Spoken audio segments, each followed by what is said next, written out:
একজন নার্সিসিস্টিক মানুষকে বাইরে থেকে দেখলে হয়তো প্রথমে বোঝা যায় না।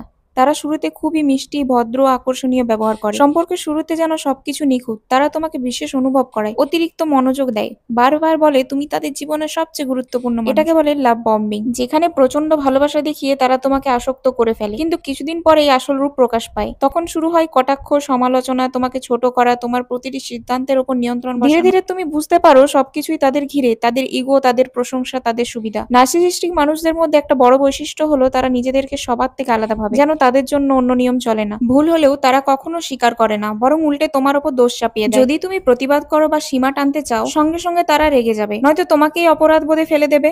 এটাকেই বলে গ্যাস লাইট, যেখানে তোমাকে বোঝানো হয় যে আসলে তুমিই ভুল, তুমিই সমস্যার মূল কারণ। ফলে তোমার নিজের বিচারবোধই দুর্বল হয়ে যাবে। তুমি ভাবতে শুরু করবে হয়তো সত্যিই তোমার দোষে সব হচ্ছে। তাদের আরেকটা স্বভাব হলো অন্যের অনুভূতি না বোঝা। তুমি যত কষ্টই পাও তারা সেটা দেখে কোনোভাবেই অনুভব করবে না।